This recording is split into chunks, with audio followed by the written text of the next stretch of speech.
चलेगा friend, class number 6 का question number 1 देख लेते हैं। क्वेश्चन नंबर 1 क्या कहता है और हमें किस प्रकार से सोल्व करना है। क्वेश्चन नंबर 1 कहता है दिए गए प्रश्न में प्रश्नवाचक चिन्ह के स्थान पर क्या संख्या होगी। क्वेश्चन कहता है कि दिए गए प्रश्न में प्रश्नवाचक चिन्ह के स्थान पर क्या संख्या होगी। तो प्रश्नवाचक चिन्ह हमें कहीं दिखाई दे रहा है, दिखाई दे रहा है, कहाँ दिखाई दे रहा है, ये वाला दिखाई दे रहा है। इसके स्थान पर क्या संख्या होगी। अब इसके स्थान पर संख्या लाने के लिए हमें सबसे पहले ये देखना होगा कि ये 27 कहाँ से आया, 64 कहाँ से आया, 125 कहाँ से आया और 216 कहाँ से आया, 343 कहाँ से आया। मतलब क्या इसकी मल्टीप्लाई करने से ये आया है, इसकी मल्टीप्लाई करने से ये आया, किस प्रकार से ये आया है। तो चलिएगा देख लेते हैं इसी प्रकार से, जिस प्रकार से हमें ये करना होगा। तो सबसे पहले तो ये देख लेंगे 27 कैसा बना। तो हमने देखा 3 3 9 27 होते हैं, तो हमने डायरेक्ट देखा कि 3 है। अब 3 का हमने अगर क्यूब करके देखेंगे तो 27 आ जाएगा। कितना आ जाएगा 27, 3 3 9 27। क्या 27 आ चुका। तो क्या इसी प्रकार से 4 का ये 64 आ सकता है। तो हम देख लेते हैं इसको करके भी। हमने देखा ये 4 का क्यूब करा तो 4 चौक 16 चौका कितने होते हैं आपके 64 होते हैं। हमने देखा 5 का देखा तो 5 पंजे 25 पंजे कितने होते हैं 125। इसका मतलब ये 125 आ चुका है। इसी प्रकार से हम 6 का देख लेते हैं।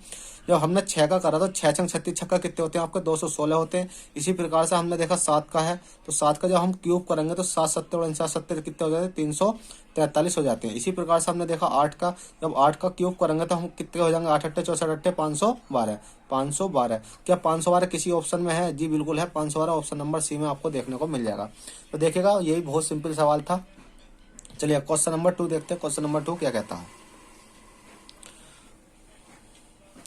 तो देखिएगा क्वेश्चन नंबर 2 है। क्वेश्चन नंबर 2 कहता है यदि इस वाली संख्या को एक कुट भाषा में ये लिखा जाता है और इस वाली संख्या को लिखा जाए, मतलब इस वाली संख्या को ये लिखा जाए तो उसी कुट भाषा में इस वाली संख्या को किस प्रकार से लिखा जाए। कहने का मतलब यह है इस वाली संख्या को एक कुट भाषा में यहाँ से लेकर यहाँ तक लिखा जाए तो उसी कुट भाषा में यहाँ से लेकर यहाँ तक की संख्या को क्या लिखा जाएगा।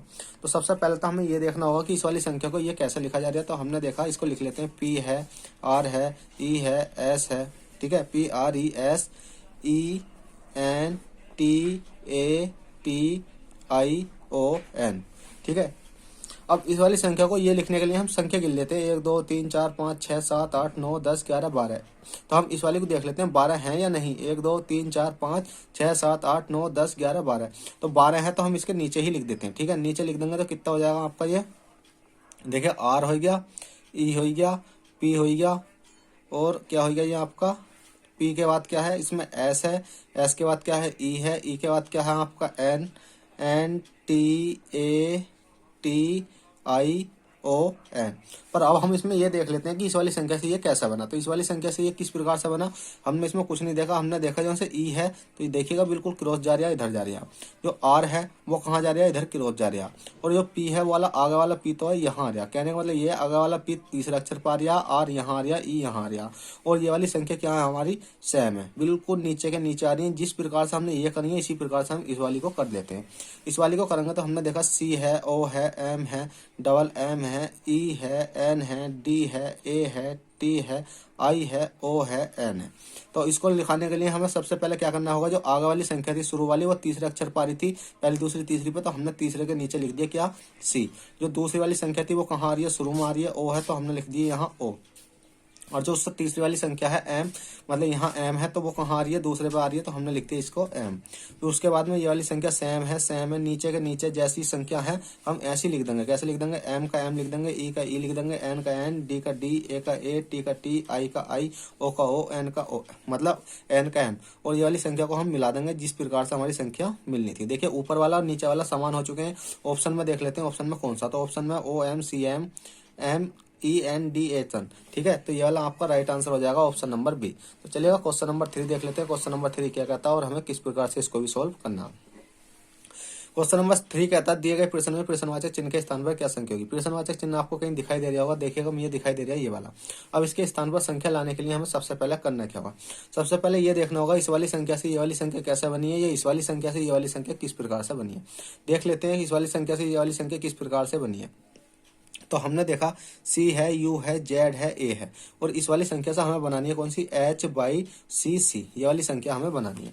तो हमने देखा इस वाली संख्या से यहाँ तक जाने के लिए कितना इंक्रीज हुआ। तो हमने देखा सी है, ABCDEFGH, तो हमने देखा इसमें हुआ है प्लस के 5। और अगली वाली संख्या में देख लेते हैं हमारा कितना प्लस का होगा। तो U है, UVWXY, तो इसमें देखा हमने हुआ है प्लस के 4। हमने देखा Z है, Z से C तक जाने के लिए Z है, Z के बाद क्या आता, कुछ नहीं आता, तो ABC, तो इसमें देखा हमने प्लस के कितना हो गया, 3 हो गया। इसी प्रकार से A है, और A से C तक जाने के लिए क्या हो जाएगा, ABC, तो इसमें हो गया प्लस के 2। कहने का मतलब ये है एक एक कम होता चला गया। इससे यहाँ तक गए तो 5 आया, यहाँ से तक गए तो 4 आया, और Z से C तक गए तो 3 आया, और A से C तक गए तो 2 आया। इसी प्रकार से हम इस वाली संख्या को बना देंगे। इस वाली संख्या को बनाने के लिए मैं यही लिख देता हूँ, कोई आगे जाने की जरूरत नहीं है। अब N है, MNOPQRS, मतलब 5 प्लस करेंगे तो कितना आ जाएगा आपका, S आ जाएगा। इसी प्रकार से हम इसमें जाएंगे, N है तो क्या हो जाएगा, इसमें N है तो 4 करेंगे तो कितना हो जाएगा, NOPQR, कितना हो जाएगा आपका, R हो जाएगा। ठीक है भाई, R आ चुका है, क्योंकि यहाँ प्लस के 5 करा था, यहाँ प्लस के 4 करा, और अब की वाली संख्या तो होगी आपकी प्लस के कितना करेंगे, इसमें 3 करेंगे, और इस वाली संख्या में आपको कितना करेंगे, प्लस के, बताइए जल्दी से, प्लस के 2 करेंगे। तो R हो गया, तो ऑप्शन देख लेते हैं SRMQ। ठीक है, तो MQ आप करके देख लेना, बिल्कुल आपका राइट आंसर आएगा SRMQ, जो कि आपको ऑप्शन नंबर बी में देखने को मिल जाएगा। तो चलेगा फ्रेंड, क्वेश्चन नंबर आपने 3 कर लिया होगा। क्वेश्चन नंबर 4 देखते हैं, क्वेश्चन नंबर 4 क्या कहता है और हमें किस प्रकार से सोल्व करना। चलिएगा क्वेश्चन नंबर 4 देखते हैं। तो चलिएगा फ्रेंड, क्वेश्चन नंबर 4 आ चुका है। क्वेश्चन नंबर 4 क्या कहता है, क्वेश्चन नंबर 4 कहता है दिए गए प्रश्न में प्रश्नवाचक चिन्ह के स्थान पर क्या संख्या होगी। प्रश्नवाचक चिन्ह आपको कहाँ दिखाई दे रहा है, ये वाला दिखाई दे रहा है। इसके स्थान पर संख्या लाने के लिए हमें क्या करना होगा। तो मैंने जब भी आपको इस प्रकार के क्वेश्चन आते हैं, उनमें मैंने आपको एक ही चीज सिखाई है। क्या चीज सिखाई है, वो चीज सिखाई है इनका सबसे पहले अंतर करना। जब अंतर करना सिखाया है, अंतर के बाद में आपको क्या करना है, यहाँ राइट आंसर ला कर दे देना है। अंतर कैसे करेंगे, अंतर के बाद भी अंतर होता है। ठीक है, कई चीजें सिखाई है जो मैंने बेसिक में सिखाई है। बेसिक नहीं देखी तो आप प्ले लिस्ट में जाइए, बेसिक वीडियो पढ़िए इसकी भी। ठीक है, उसमें सर्कल बनने होगा इस प्रकार का। ठीक है, तो आपकी नंबर सीरीज की भी बेसिक वीडियो पढ़िए। अब आपको इसका किस प्रकार से सोल्व करना। हमने देखा 4 से 8 तक जाने के लिए हमने कितना इंक्रीज करा, 4 करा, और 4 करा। ठीक है भाई, कितने पे पहुंच गए हम, 8 पे पहुंच गए। 8 से 22 तक जाने के लिए हमें कितना करना पड़ा, बताइए जल्दी से। देखिए यहाँ एक संख्या छूट चुकी है आपकी, 11 छूट चुका है। तो हमने क्या काम करा, यहाँ 11 लिख लेते हैं। ठीक है, कोई दिक्कत नहीं है, 11 लिख लिया। अब 8 से 11 तक जाने के लिए 8, 9, 10, 11 हमने कितना करा, प्लस के 3 करा। इसी प्रकार से 11 से 22 तक जाने के लिए हमें कितना करना पड़ेगा, 11 से 22 तक जाने के लिए हमें 11 का इंक्रीज करना पड़ा, और 22 से 25 तक जाने के लिए हमें कितना करना पड़ा, प्लस के 3 करना पड़ा। अब हमें 25 से अगली वाली संख्या तक जाने के लिए क्या करना पड़ेगा।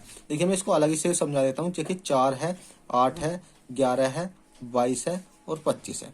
अब हमने देखिए 4 से 8 तक गए तो हमने कितना करा, प्लस के 4 करा, और 8 से 11 तक गए तो हमने कितना करा, प्लस के 3 करा, और 11 से 22 तक गए तो हमने कितना करा, बताइए जल्दी से, प्लस के 11 करा, और 22 से 25 तक गए तो हमने कितना करा, प्लस के 3 करा। ठीक है, 22, 23, 24, 25, तो हमने कितना करा, प्लस के 3 करा। और यहाँ से अगली संख्या तक जाने के लिए हमें सबसे पहले करना क्या होगा। तो सबसे पहले तो ये देखना होगा कि 25 से प्लस करने के लिए क्या करेंगे। तो हमने देखा था यहाँ से इस वाली संख्या से इसे जाने के लिए 4 कर रहे हैं, फिर इस वाली संख्या को जाने के लिए 3 कर रहे हैं। कहने का मतलब ये है, जो अगली वाली संख्या है उससे यहाँ तक पहुंचने के लिए हमने क्या करना पड़ा, 4 करना पड़ा, मतलब इसका डबल करना पड़ा। और उसके बाद में इस वाली संख्या में 3 जोड़ा तो 11 हो गया। इसी प्रकार से 11 में इसका डबल करा हमने, 11 हो गया, और इसमें हमने 3 जोड़ा तो हमारा कितना 25। इसी प्रकार से 25 में अगर हम प्लस करेंगे कितने का, क्योंकि इस वाली संख्या का डबल करा है, इस वाली संख्या का डबल करा है, तो हम इस वाली संख्या का भी डबल कर देंगे 25। जब इसका 25 करेंगे तो 25 कितने होते हैं आपके, 50 होते हैं। और 50 के किसी ऑप्शन में है, ये बिल्कुल ऑप्शन नंबर बी में आपको देखने को मिल जाएगा, और यही आपका राइट आंसर हो जाएगा। तो चलिएगा क्वेश्चन नंबर 4 कर लिया। क्वेश्चन नंबर 5 देखते हैं, क्वेश्चन नंबर 5 क्या कहता है और हमें किस प्रकार से सोल्व करना। तो देखिएगा क्वेश्चन नंबर 5 है। क्वेश्चन नंबर 5 कहता है दिए गए प्रश्न में विषम संख्या होगी। ठीक है, दिए गए प्रश्न में विषम संख्या होगी। विषम संख्या कैसे निकालने, तो विषम संख्या निकालने के लिए हमें सबसे पहले क्या करना होगा, देख लेते हैं। तो इस वाले सवाल को अगर मैं आपको होमवर्क के लिए दे दूं तो ये आपको करने में बहुत डिफिकल्ट हो जाएगा, क्योंकि ये क्वेश्चन एसएससी सीजीएल में आया हुआ क्वेश्चन है, और काफी अच्छा क्वेश्चन है। क्योंकि ये फर्स्ट टाइम करने के बाद आपको समझ में नहीं आएगा कि इसमें करा क्या जाएगा, क्योंकि खुद ही आप देख लेना कि इस क्वेश्चन को मैं किस प्रकार से करूंगा। तो देखिएगा, हमें सबसे पहले इस वाली संख्या मतलब 134 लाने के लिए हमें सबसे पहले करना क्या पड़ा। तो देखिएगा ये वाली कितना है, एक है। अब 1 है तो 1 का 1 तो हमने ऐसे लिख दिया। उसके बाद में यूं से 1 है, फिर उसके बाद में जो 2 है, ठीक है, क्या लिखा हमने, एक है। इस वाले एक का तो हम क्या करेंगे, एक का एक ही लिख देंगे। उसके बाद में जो इनसे एक है, इस वाले एक को, और इससे अगली वाली संख्या क्या है, प्लस के 2 है। तो 1 और 2 कितने हो जाएंगे आपके, 3 हो जाएंगे। इसी प्रकार से 1 है प्लस के 2 है, प्लस के कितना है आपका 1 है, तो इनको जोड़ेंगे कितना हो जाएगा, 2 और 1 3 और 1 कितना हो गया आपका 4 हो गया। इन तीनों से मिला के क्या बना, 1 3 4, तो 1 3 4। कहने का मतलब ये है कि ये वाला संख्या बन के आ चुकी है। इसी प्रकार से इस वाले को देख लेते हैं हम, 6 9 1 को, 6 9 1 को देखेंगे तो हमने देखा 6 का तो 6 रख दिया, कोई दिक्कत नहीं है। अब हमने 6 का 6 रख दिया तो 6 का कितना आ जाएगा आपका, 6 ही आ जाएगा। और 6 में प्लस के 9 जोड़ेंगे तो कितना हो जाएगा, 6 प्लस के 9 कितना हो गया आपका, बताइए जल्दी से। 6 दूनी 12 13 14 15 आपका हो चुका है। इसी प्रकार से हमने क्या काम करा, देखिए 6 हो गया आपका, प्लस के 9 हो गया, और प्लस के कौन सा करेंगे, 1 करेंगे। और 15 मतलब 9 6 15 रे कितने हो गए आपके, ये 16 हो गए। और इस वाली संख्या का कितना आ जाएगा निकल के, इसका जो निकल के आएगा वो 6 आएगा, 15 का 15 आएगा, और 16 का 16 आएगा। तो आपका राइट आंसर आ चुका है 6 1 5 1 6। तो ये वाला आपका हो चुका है। देखिए पहला आएगा, दूसरा आएगा, और तीसरा भी हम देख लेते हैं। तीसरा निकालने के लिए हम यहाँ लिख लेते हैं 136। 136 का निकालने के लिए हमने देखा डायरेक्ट एक है तो एक का तो एक ही लिख देंगे हम। फिर एक में प्लस के कितना करेंगे, 3 करेंगे तो 3 अरे कितना हो गया, 4 हो गया। और एक प्लस के 3 प्लस के 6 करेंगे तो कितना हो जाएगा, 6 3 9 और 1 10 आपका हो चुका है। तो इसका निकाल कर देखेंगे तो 1 4 10 आपका आ जाएगा। देखिए यहाँ भी 1 4 10 आ चुका है। तो हमने देखा तो इसमें पूछा गया कि दिए गए प्रश्न में विषम संख्या होगी, तो विषम संख्या होगी मतलब ये भी राइट आ रहा है, ये भी राइट आ रहा है, ये भी राइट आ रहा है। तो इस वाले को देख लेते हैं, क्या पता ये वाली विषम हो। तो इसको विषम के लिए हमने देखा 3 है, 1 है, 2 है। तो हमने देखा 3 है, 3 का 3 आ गया, तो 3 का कितना जाएगा, 3 ही आ जाएगा। इसी प्रकार से हमने देखा 3 है, 3 में प्लस के कौन सा 1 करेंगे तो कितना हो जाएगा आपका, ये 4 हो जाएगा। और 3 है, 3 प्लस के 1 प्लस के लास्ट वाली देखेंगे 2 कितना हो जाएगा आपका, 3 और 1 4 2 6 हो जाएगा। क्या आपका 3 4 6 आ रहा है, तो देख लेते हैं। तो हमारा आ रहा है 3 1 4 3 4 6 नहीं आ रहा, हमारा आ रहा है 3 1 6। कितना आ रहा है, 3 1 6 आ रहा है। तो इसका मतलब ये वाला ऑप्शन आपका गलत हो जाएगा, और यही आपका राइट माना जाएगा, क्योंकि एग्जाम में यही आपको नंबर देने वाला है। तो चलिएगा, आपको समझ में आ गई होगी। कुछ नहीं करना, पहले एक संख्या देखो, फिर इस वाली संख्या को जोड़ो, फिर इन तीनों संख्या को जोड़ो। उसके बाद में अलग अलग जोड़ने के बाद आपका संख्या आ जाएगी। इस वाली संख्या को जोड़ो, फिर इन दोनों को जोड़ो, इन तीनों को जोड़ो, उसके बाद आपकी राइट संख्या आ चुकी है। चलिएगा, क्वेश्चन नंबर 6 देख लेते हैं। क्वेश्चन नंबर 6 क्या कहता है, तो देखिए क्वेश्चन नंबर 6 कहता है, दिए गए प्रश्न में प्रश्नवाचक चिन्ह के स्थान पर क्या संख्या होगी। प्रश्नवाचक चिन्ह आपको ये दिखाई दे रहा है, तो मैं इसको अलग लिख लेता हूँ। वी है, कितना है, आई है, ओ है, और ये क्वेश्चन मार्क की जगह हम जगह छोड़ देते हैं, और एक्स है, और आपका ये है। अब इसके स्थान पर संख्या लाने के लिए हमें सबसे पहले करना क्या होगा, हमने देखा बी से आई तक गए, B A B C D E F G H I. तो हमने देखा प्लस के हमारा कितना हो गया 7। आई से हम ओ तक गए, आई जे के एल एम एन ओ। तो हमने देखा इसमें हो गया प्लस के 6। कहने का मतलब ये है कि 7 होया फिर 6 होया, तो जब यहाँ जो संख्या आएगी तो कम से कम आपकी एक संख्या ऐसी आएगी जो कि 5 आनी चाहिए। क्यों, क्योंकि देखिए 7 है, 6 है, तो उसके बाद 5 आएगा, 5 के बाद 4 आएगा, 4 के बाद 3 आएगा। अगर इस वाली सीरीज हमारी लग गई तो जो यहाँ संख्या आएगी 5 पकड़ने पर वो हमारे राइट है। तो ओ है, O P Q R S T. तो हमारा क्या आएगा, हमने भर दिया यहाँ टी आपका आ चुका है, पर हमने प्लस के 5 करने पर टी आया। तो यहाँ देख लेते हैं, प्लस के 3 करने पर हमारा एक्स आना चाहिए, are S T U V W x. तो हमने देखा कि देखिए यहाँ 5 नहीं 4 होएगा, 4 करने पर क्या आना चाहिए, एक्स आना चाहिए, are S T U V W x. तो प्लस के 4 करने पर हमारा कितना आएगा, एक्स आएगा। और यहाँ प्लस के 3 करने पर क्या आ जाना चाहिए, ए आ जाना चाहिए, एक्स वाई जेड ए। ठीक है, तो प्लस के 3 करने पर हमारा ये वाला आएगा। तो इसका मतलब जो है टी आया है हमारा, पहला 7 फिर 6 फिर 5 फिर 4 फिर 3। तो इसी प्रकार से हमारा जो टी आया है यहाँ क्वेश्चन मार्क की जगह, यही हमारा राइट आंसर है, जो कि आपको ऑप्शन नंबर ए में देखने को मिल जाएगा। तो देखिएगा फ्रेंड, आशा करता हूँ ये क्लास आपको समझ में आई होगी या पसंद आई होगी। अगर आई हो तो बस प्लीज वीडियो को लाइक कर देना, और चैनल फर्स्ट टाइम हो तो चैनल को सब्सक्राइब करके बेल बटन दबाना। चलते हैं, ऑल द बेस्ट, जय हिंद, जय भारत।